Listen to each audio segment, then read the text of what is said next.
ABCD!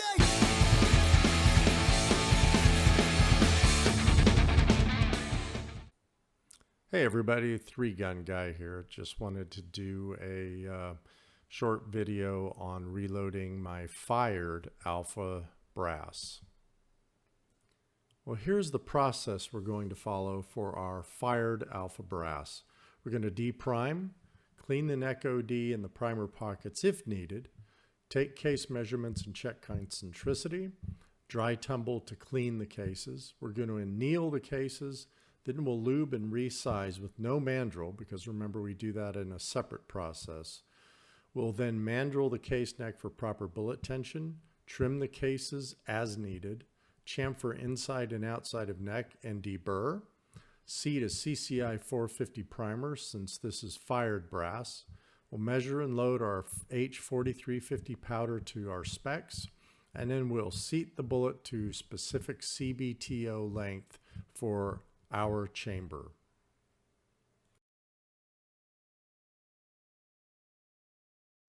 So I wanted to just give you a general idea of the equipment that I'll be using. This is a list of the larger pieces of equipment. There's a lot of smaller stuff that I'll be using throughout the process. I'm not going to go through this list here. I'll be talking about each piece of the equipment as we go through the reloading process.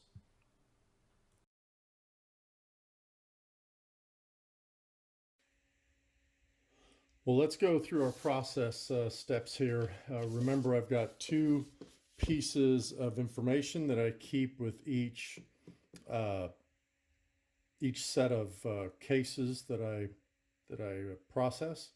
So the first one is the checklist. Oops, sorry about that. First one is the checklist that talks about how many pieces, date, brand, primer, powder. It has all that information up there, and then it has our process steps. So we go from depriming, checking, cleaning, neck OD, ID, primer pocket, measurements, concentricity, dry tumbled, annealed, lubed and resized, lubed and mandreled, because remember we do these separately. Then we dry tumble to clean, we trim, chamfer and debur, primer seated, powder loaded, and then the bullet seated, and then we're done. So, and then on top of this process, we have our sheet that we keep track of all of the measurements. So since we're dealing with fired brass here, we take all of the measurements that we need to take. So we take the web diameter, the shoulder, the neck OD, neck wall, overall length, and then the shoulder length. So I've already taken all these measurements, and if you look at my other video, you can see what you're talking about there. Just the thing to remember is, just make sure to reset, all of your calipers to 0 before you measure. And when you're measuring, just make sure that you're taking, you're making sure, for example, that base of that case is seated against that flat part. So when you take the measurement, rotate it, make sure you're getting good measurements. What you're going to find is that after you've shot these cases, at least once, but more likely a couple times, all of these readings start to read the same, right? So for example, our shoulder here on all of these is really somewhere around 1.5585 or 559. These actually grew a little bit because it's the second fired brass. But just remember to take the right measurements, right? Your web is way down here near the base. Your shoulder is just below the shoulder. That measurement. Don't know that you want to use this caliper to take your wall thickness, for your neck. You may want to go ahead and grab a ball micrometer like I have here. And then this will give you, once you get the dust off it, this will give you a much better reading, for the thickness, for the wall thickness. And then we can go from there. But once you get all these readings, we're going to write them down here. And then as we size and change the dimensions of our brass, we'll be able to update this, and we'll always have a record of this lot.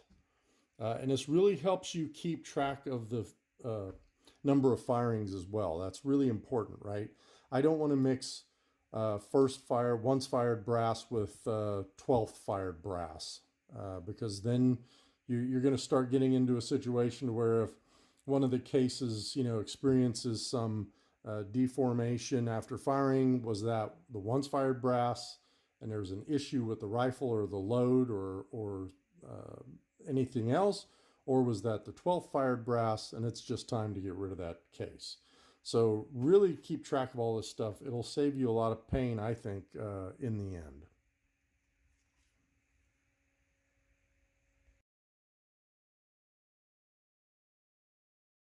Well, let's talk depriming. Now, I used to use my Forster coax for that, and what I do is I put the depriming dye in there, and then I put the case in the press and I deprime it.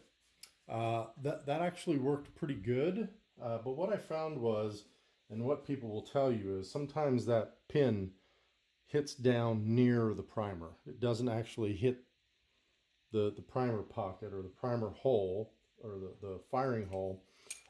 So what I got was the Harvey deprimer. And this is a pretty slick little tool. It's frustrating in the very beginning because what you're doing is you're putting the case in there, lining it up, dropping it in, and then you're just depriming and then going from there, and you're doing a new case. So this is a very manual process, but I've actually found that it's really probably doesn't take any more time than it did doing the press, because as I said, in the press, what you have to do is kind of hope you hit that pocket or not. Now, I've already done some, and what I wanted to show you here was, let me take this out of the holder. I wanted to actually show you. So this is all the junk and grime that comes out of the cleaning process, and if I use, or when I used my press to do the decapping, this is all the stuff that would go down and get in the press. So we're really eliminating the press getting dirty here, which is something that I really like. Plus, we don't have the possibility of damaging the flash hole by not hitting it properly when we're decapping using the press. The first thing we need to do is clean the neck, OD and ID, and then the primer pocket. So for the OD, all I'm going to do is take a piece of, I think this is quadruple aught steel wool, 2, 3, 4, 5. 1, 2, 3, 4, 5, and so forth. So this is cleaning the outside of the neck. Now the reason we're doing this is because when we go to the next step, measurements and concentricity, we don't want anything here up on the neck or on the shoulder, especially when we start to bump these shoulders back. So you want this to be pretty cleaned out. So I'll finish these up and then we'll move over to the primer pocket and the ID. Well, we finished the outside of the necks just to make sure we don't have any of that steel wool.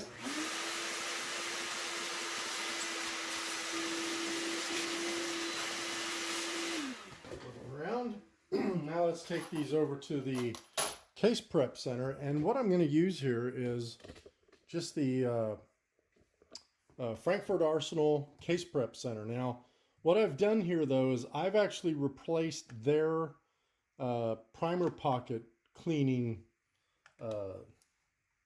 nib here with one that I bought with this handheld RCBS. So I could use this and clean the pockets out. It's just quicker to do this. I like this brush. It's not as abrasive as the tip that comes with this tool.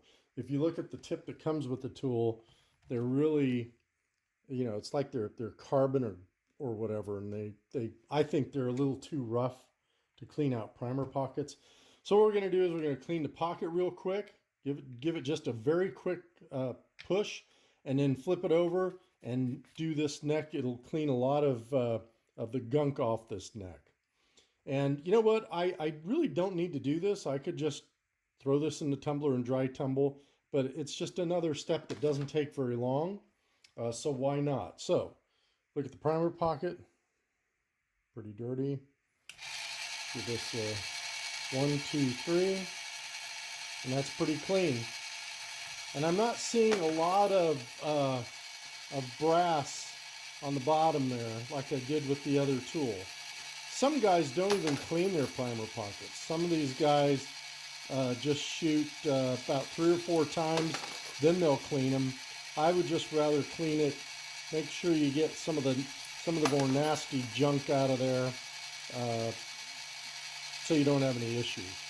But anyway, let me go ahead and clean these, and then we'll move on to the next stage. Well, we're going to check the concentricity, but I mean, I can pretty much tell you that again, this is alpha brass. It's really good brass, and generally it's going to stay within specs. Now, once we get up into, a larger number of firings of the same brass, this is where this is really going to come into play. But again, this doesn't have to be at 0, so don't worry about that. What we're doing is we're just putting it in here and we're measuring it. Now, how far this dial moves, like right there, we are actually within probably a 0.5 of an inch of concentricity, because that dial is hardly even moving. Now, I will do all of the cartridges just to make sure, but it's generally a pretty quick process. And if I see something that's like 0.003 out of whack, then I'll set that aside. That'll become some target brass. But generally speaking, this stuff is the quality is very good. So let me go ahead and finish these, and then we will move on to the next stage. And now we're going to go ahead and dry tumble it. So I'm going to use my Frankfurt Arsenal case tumbler.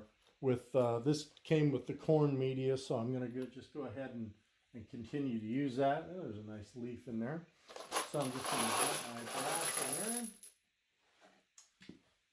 And about every other tumbling, I'll add some of the lube to the media, but I'm not going to add any this time. Now, I dry tumble. Some people use the sonic cleaners. A couple people have told me that the issues that they've seen with the sonic cleaners is that they actually take away some needed metal from the cases. So that's why I went with dry tumbling. And then I just give them a shot of air when I take them out of here. So we're going to go ahead and dry tumble this for about 2 hours, and then we'll move on to the next step. Let's get it going.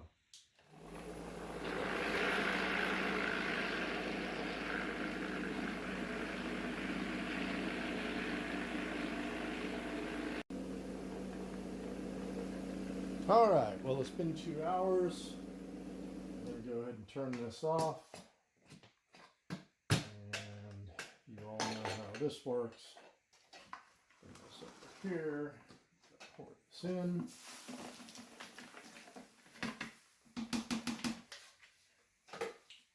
And then we're going to give it a quick tumble. And you don't want to tumble fast or slow.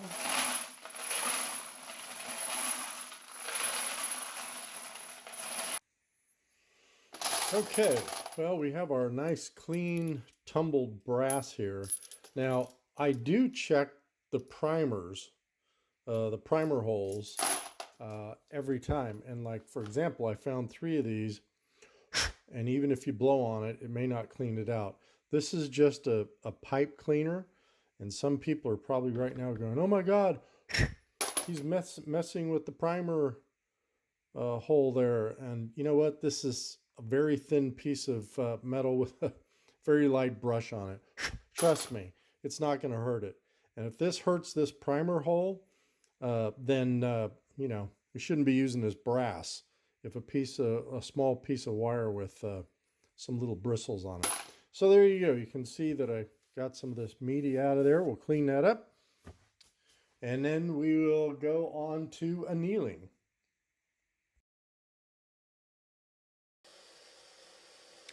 Well, we're at the annealing stage now, and yes, I am doing this on my bench. I do want to tell you that I've removed all the gunpowder from the work area into a totally different room, and I do have my trusty fire extinguisher Very handy.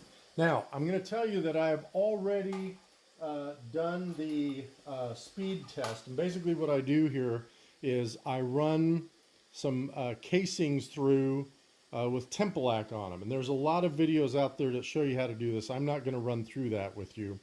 But basically, I've got 650 Tempelac down to 450 Tempelac. And the reason you do this is you want this, the shoulder here, to get at, to make the 650 Tempelac black, which really by the time it gets out of the flame, it will be at about the 750 mark, which is where a sweet spot for annealing is. But you also want to make sure that the case down here, as we get towards the head, doesn't turn black down here, because that means you're annealing down into the case, and you do not want that, right? You really want this shoulder and the neck annealed for when we work those. So I've already done that. I've run it through a few cases through. The annealing looks really good on those. So I'm going to go ahead and run our actually 152 cases now, because I went ahead and combined the 71 cases that I had, second shot brass, with the 81 shot cases that I had from the last match. So I'm going to run these on through, and then we will be ready to size the cases. So I like this annealese. It just takes a second to set it up, and it works pretty good. And I'll have this whole thing filled up, and it'll just run right on through them. So anyway, I'm going to do that, and then we'll come back for the sizing.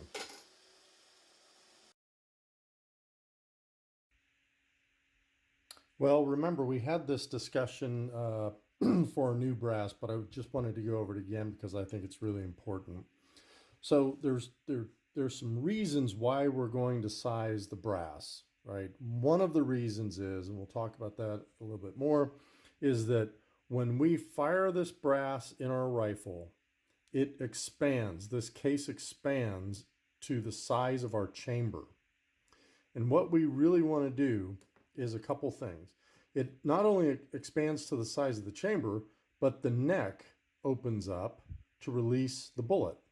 So the neck expands. And if I were to take a bullet right now and put it in this neck, it'll just fall in there because the neck's expanded.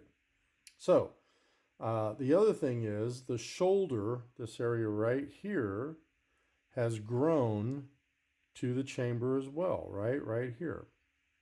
Now, I could size down the neck, load a bullet, put this in my chamber, and fire the rifle.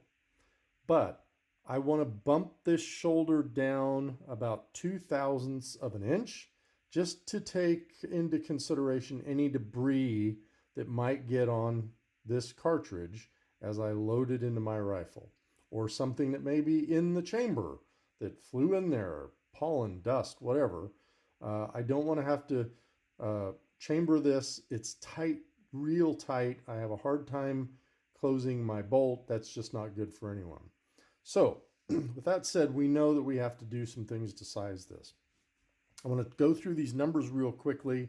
Again, went through them in the first one. The sized,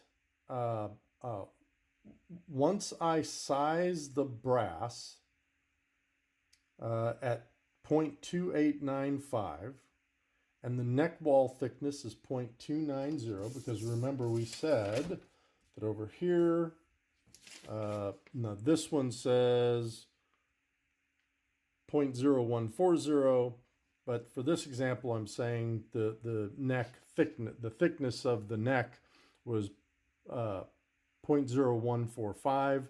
You have two sides, so 0.0290. Let's just take that as an example. That would give us an inside ID if I subtract this wall thickness from the outside diameter, inside ID of 0.2605. If the bullet is 0.264 in diameter and this inside ID is 0.2605, when we load the bullet, seat the bullet, it will have a 3.5 thousandths tension. In other words, this neck's going to be crimping down on that bullet with about 3.5 thousandths of an inch. I could do that, no problem. But everybody I've talked to says you want that tension to be around 1/1000th to 2/1000th of an inch. The bullet won't fall out, trust me. So then what we're going to do here is we're going to mandrel the neck. So what we're doing when we size it is we're squeezing this neck down when we bump the shoulder back. And now we want to expand the neck a little bit to reduce the bullet tension. So by doing that, I'm going to run a 0.263 mandrel. I'm going to run it twice, double mandrel it. And I'll show you that when I get to it. And that's going to give us a tension of about 1/1000th of an inch. It's going to be more than 1/1000th because we're going to get some spring back when we run that mandrel through and that neck expands.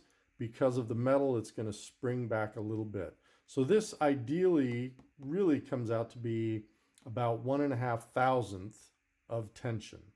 So I just wanted to run through these numbers real quick, and then we'll get to the actual sizing and mandreling process. All right, well, we're going to lube our cases, so I've got my handy dandy mixture here, and I'm just going to spray every side of the cases. So I go that one way, then I come the other way, up here, come back this way, come on.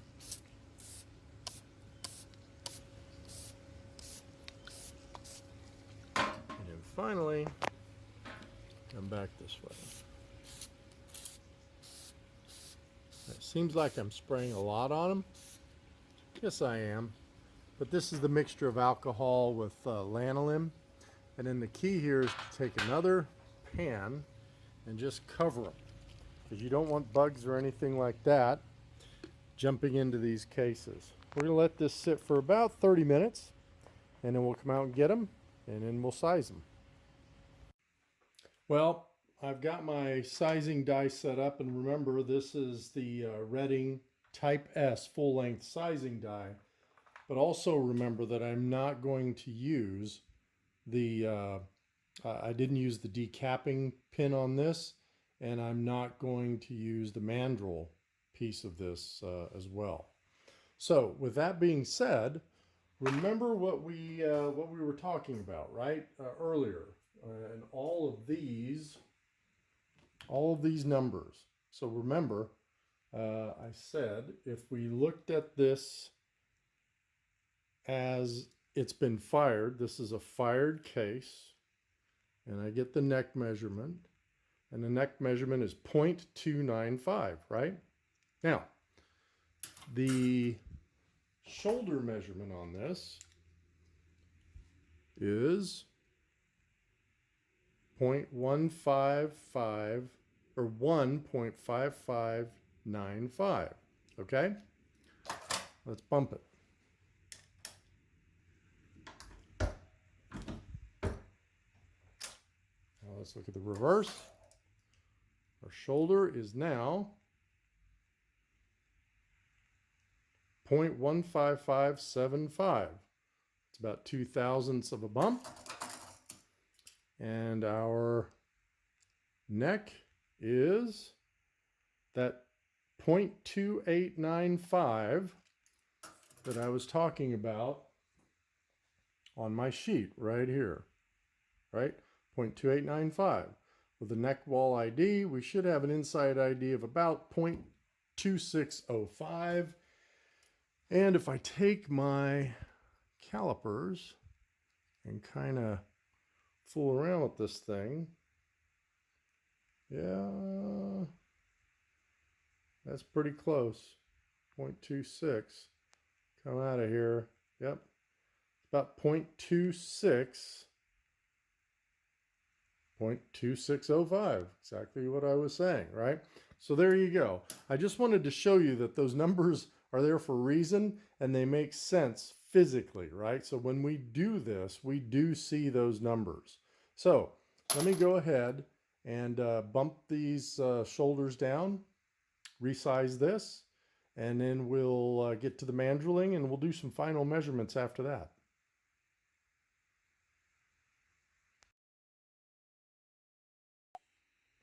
Well, we sized them, and now we need to mandrel them. I've already done a lot of these, but just so you know, I am using, I think this is the 21st century die, and I'm using the Sinclair mandrel in here. And this mandrel just sits right in the die. I always clean this. Make sure you clean that. Drop it in, screw it on. That's pretty much it. This is a .263 mandrel, right? So let's look at this. I'm just going to drop it in there, drop cartridge in, and remember, I double mandrel, 1, 2, just to take into consideration any spring back from the brass. So with that being said, we're at this stage, right? So we had our 2605 after we bumped it, after we sized it. We just mandreled it, 2630. Let's take a reading here. See what we have.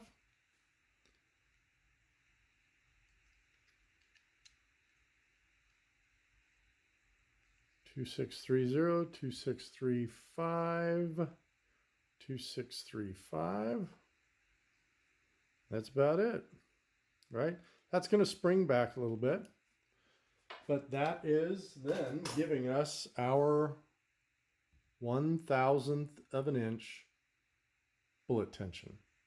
So I just wanted to again say all the numbers line up. This is why we do what we do. Now, can you, in fact, I know that Panhandle Precision, he has actually gone back to just using the full length sizing die with the mandrel in it. He doesn't do this separate process anymore. One of these days I'm going to go ahead and do both and take them out to the range, do a comparison. I'll make a video on that. But for now, I'm going to mandrel the rest of these and finish them up, and then we will get into trimming, powder loading, and bullet seating.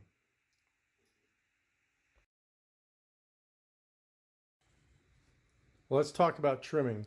So what I've done is I've separated the brass into the brass that's within what I'm setting as my tolerances, which is 1.908 inches, and the brass that is longer than 1.90 or 910 inches. Now, the reasoning for this is some of you might say, yeah, but the SAMI spec says, 1.920 inches is the maximum. And I have this case gauge and it's within that. Look, I get all that. I agree, that's fine. What I'm saying is when I have a case though, that is 1.912 inches, that's 4/1000ths beyond my standard of 1.908. And to me, now we're getting into, I know it's nitpicky, but we're getting into this whole neck tension thing here, aren't we? And I'm out of the picture. See this all right here? The more of this that's in contact with that bullet, holding it in this case, the more deviation you could have. So I want things to be as close as possible, right? You wouldn't want to use a case that's 1.905 and another case that's 1.919. You've got what is that? 7 or 12/1000ths of an inch difference in the length of the neck. Don't you think that that's going to affect how long that this case holds onto that bullet once that powder is ignited? It might not be much, but it might be enough at 1,000 yards to put your velocity off. And if your velocity's off, then you're going to be off at 1,000 yards. You could be off by 6-8 inches. Could be only 3 or 4 inches. But it matters. That's the point. So that's why I say I have these tolerances, and what I'm going to do is I'm going to spin this into so it's 1.910, and there we go. And now we've got these done. I've just got a few, and that's the other nice thing about measuring these things is then you're only trimming a few. The other thing I hear people that I've seen is, well, why don't you just trim to the shortest case? And actually, I've thought of that, and I actually started doing that. But you're going to start trimming these cases way too far down, and the SAMI spec is between 1.900 and 1.920, and we're kind of right in that middle area here. If you start trimming these down, you could get too short cases. So I'm going to go ahead and trim the rest of these, and then we'll move on to the chamfer and deburring.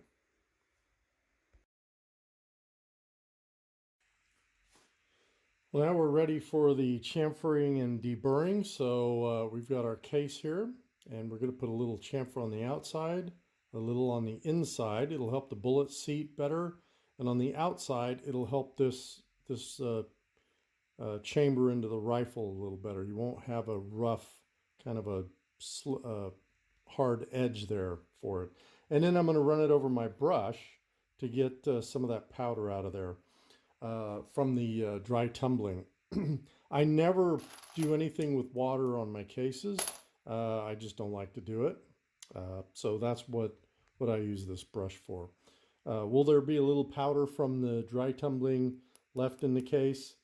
Yes. In my opinion, is that going to affect the ignition of the powder? I don't know, it might, but if it does, guess what? It's going to be consistent across all 100 and some cases that I do. So again, it's that consistency, right? I'm leaving some of that corn or walnut residue in there. Yep, but I'm doing it with all of them. So, consistency. All right, so let's go ahead and chamfer. And it's really just 1, 2, 3, 1, 2, 3, and then that. That's it. So I'm going to do the rest of these. 1, 2, 3, 1, 2, 3, that. And then we will move on to the seating the primer.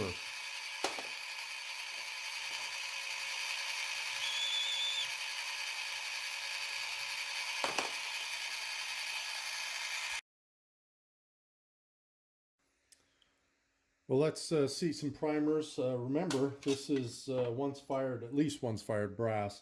So we're going to use the small rifle primers, the CCI 450s. If you remember, we used the 400s on new brass, but we use the 450s on the at least once fired. Let me get a full carton here. All we're going to do is put them in our Frankfurt Arsenal tray. They're already set the way they should be. This in here. I've already got everything set. I'm going to put this in here. Probably out of screen there. And then we're just going to start priming. Now, the thing here is, whoops, got it upside down, got it backwards. Go there, make sure you have a primer in there. Always face this away from you. Hold that down. And now we're going to check the seating. So I turn on my caliper.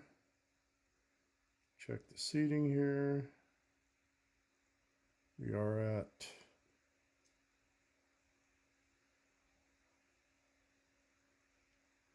that shows 0, which I'd really rather have it seated a little further in than 0. So let me make sure that this is all the way set, and it is. That's the only thing that I've noticed about this Frankfurt Arsenal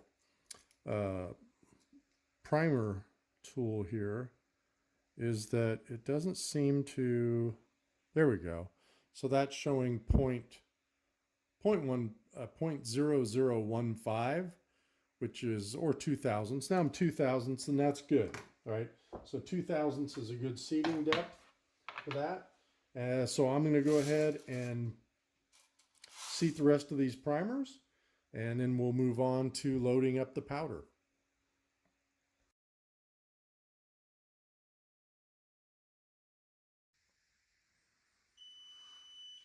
All right, well, now we're going to do 3 things in one setting here. So I'm dropping the powder into cartridges. I'm going to bring the cartridge over and seat the bullet. using my bullet seeder and the K&M press. Put the feeder on, and then I'm going to put it in here. Now, when I get 10 of them lined up in the tray here, I'll go ahead and mark them because we always want these marked. So when we fire them out on the range or in competition, we can collect our brass. We know which is which. Now, one thing I want to show you here real quick is, move the camera in here. You'll notice that the reading that I'm getting right now is 41.5. Well, I'm loading to 41.3. Now you can do one of two things here. I can pick this up and drop it back in and just reload, do the load over. Or what I did is I purchased some of these real small laboratory spoons on Amazon. And what I'll do is I'll scoop out some kernels. It's coming up to 40.9. And there's about 5 kernels per grain. So I just kind of wiggle this back and forth. See where that comes up to. We're at 41.3 there. And generally what I'll do, I know this is kind of weird and whatnot, but I'll kind of load this up to 41 to where it's just at 41.3. 41.1, 41.2. See if those two make it 41.3. Did. And then I'll add 2 more. So basically, I'm adding 3 kernels above where it first hit 41.3, and that should be right in the middle of it. Now I'm getting a new scale. I'm getting the, what is it, A&D FX 120i with the auto trickler on it and everything on it for now. But that's not, that's in the near future. It's on the way supposedly. But the other thing I wanted to show you is here and in here, just to make sure everything is separated. I start out, I only have a row of 5 here at the bottom. These are all empty. These are loaded in this tray. And that way I can always keep track of what's loaded, where I am in the process. Now this one came out to 41.3. So we'll go ahead and dump that, tap it a couple times, and then I can move that up to there. And then I can do other things, you know, when I'm seating the bullet, what I'm finding and what I'm looking for here is, and you saw this in the other video of mine too, let me just move this camera a little bit so I can get down a little bit to this level, that when we're seating the bullet, we're making sure that our gauge here is really reading consistently. So what I've been noticing is the break, in other words, where the bullet is breaking into the seating is about 40-ish or 35-ish, and there we go. It was right there. Perfect. One other thing that I wanted to make sure that, that I showed you was that our seating depth, our CBTO, cartridge base to ogive, should be 2.1135, and we are exactly on the money. I don't know why this thing won't focus. There we go. So we are at 2.1135. So that's great. We're seating the bullets to the right depth. We've got about a 40,000th jump to the lands, and that's exactly what we're looking for. And that's what you want. You want that consistency across everything you do. And right now, to me, the least consistent thing is my powder measurer. This RCBS is pretty good, but I want a little more accuracy to make sure that as I said, if I screw up, it's all me. And then the final thing that I do is once I get 10 rounds in the case here up front, and I'll just do it now. I take my magic marker. I use my Sinclair Concentricity tool. I just take the gauge off and we mark them. You don't need anything fancy. Don't spend $100 on something that puts a mark on your brass. That's unless you want to. It's a little ridiculous in my opinion, but if that's what you want to do, knock yourself out. So there's the process. Hope you've enjoyed it from beginning to end. So let's go through a checklist of what we did. We deprimed, did the neck OD and ID primer pocket clean, concentricity check, dry tumbled, annealed, lubed and resized, lubed and mandreled. We dry tumbled to clean off the lube, trimmed, chamfered, and deburred. We seeded the primers, loaded the powder, and seeded the bullet. And then finally, I'm going to add this to my process here. We marked our brass. And then everything that, this sheet follows us through this lot, and then everything goes in our case. And so when I go out to shoot this, I know exactly what lot I'm shooting, and I can see if there's any anomalies with it or something that maybe didn't go right. So I can always track back to this 100 pieces of brass. So there it is. I hope you've enjoyed the process, and look at my new brass video if you want to look at how to do the new brass. And yeah, we're going to go out and shoot this stuff this Sunday and see how it goes. So thanks again for watching, everybody, and shoot straight.